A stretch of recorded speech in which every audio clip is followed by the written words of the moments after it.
세상을 살아간다는 것은 몹시 힘든 일입니다. 저마다 많은 것들을 짊어지고 살아갑니다. 시인 벤즈리는 달팽이처럼 집을 등에 업고 살고 있다고 했습니다.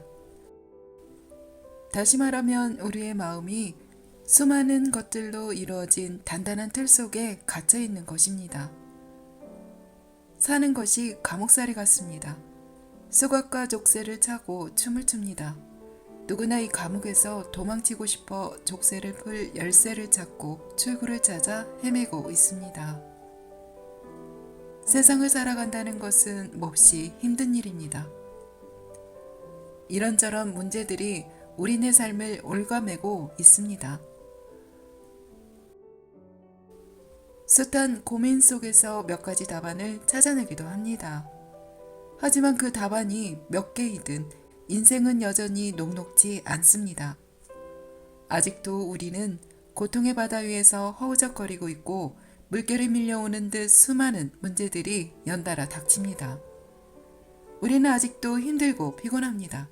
반야심경이 내놓은 해답은 이것입니다. 해답은 없다. 세상의 모든 문제들에 대한 궁극적인 해답은 오직 하나, 해답은 없다는 것입니다. 그런데도 우리는 해답이 있다고 믿고 그 해답을 찾아 헤매느라 고통받고 있습니다. 반야심경은 이런 우리에게 생각을 바꾸라고 말합니다. 어딘가에 의지하려 하지 말고 오직 자기 자신에게 의지하라고.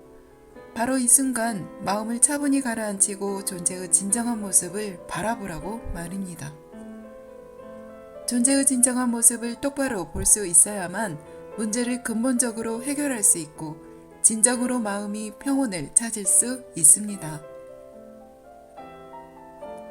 반야심경이 훌륭한 이유는 바로 260자만으로 중생이 안고 있는 모든 문제에 대답한다는 점에 있습니다. 게다가 이 대답이 중생에게 완전히 새로운 생각의 길을 열어줄 뿐 아니라 매우 구체적인 수행 방법을 알려주고 있습니다. 마치 무예의 비급처럼 한 글자 한 글자 속에 수행 방법이 감추어져 있습니다.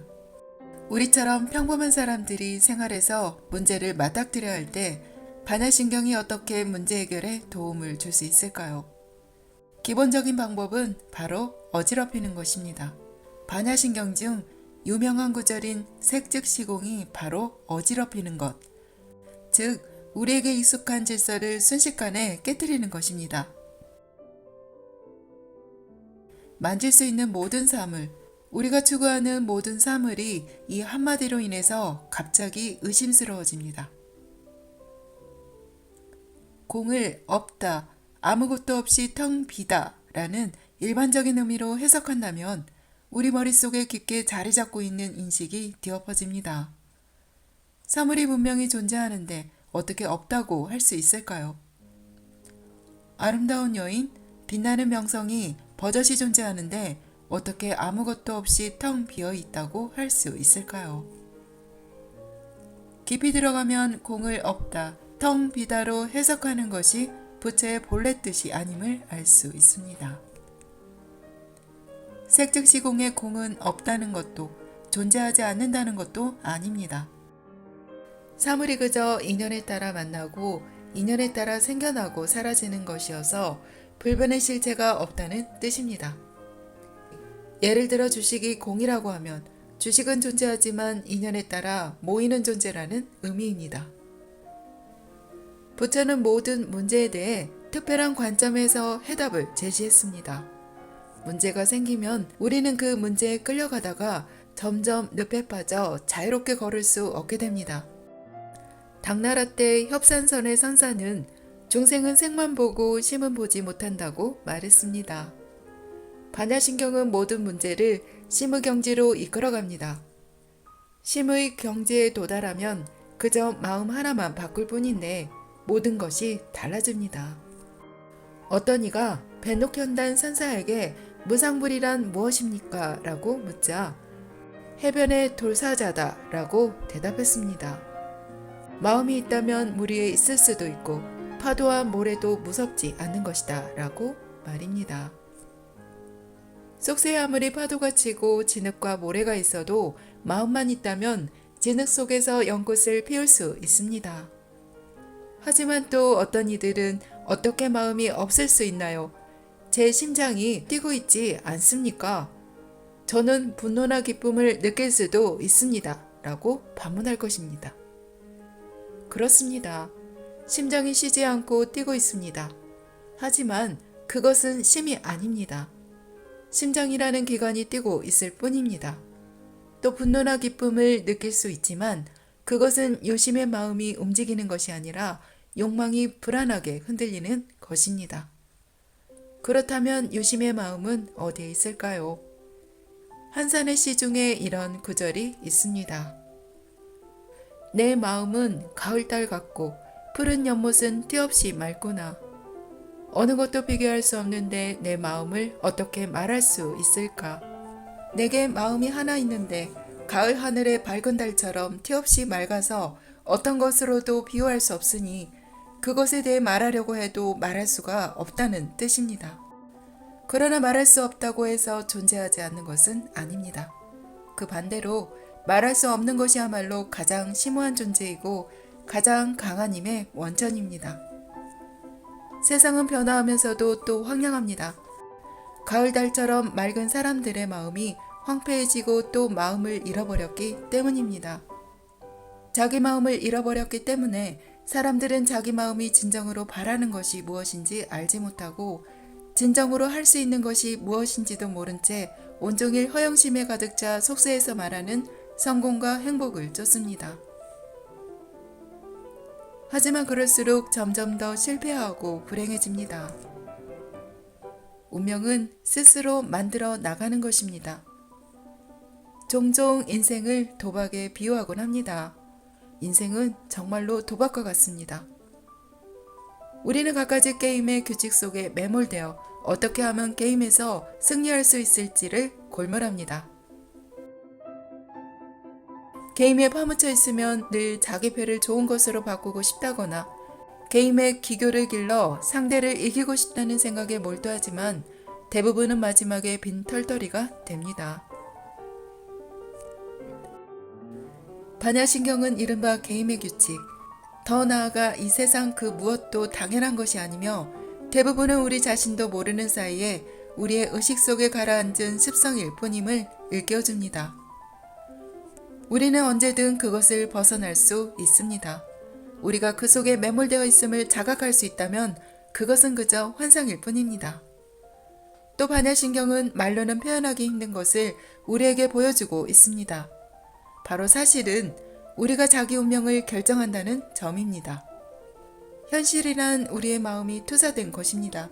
눈앞에 맞닥뜨린 현실은 바로 자신이 만든 것입니다. 하지만 사람들은 자기밖에 강하고 큰 현실이 있다고 착각하고 성장을 현실과 타협하는 과정이라고 생각합니다.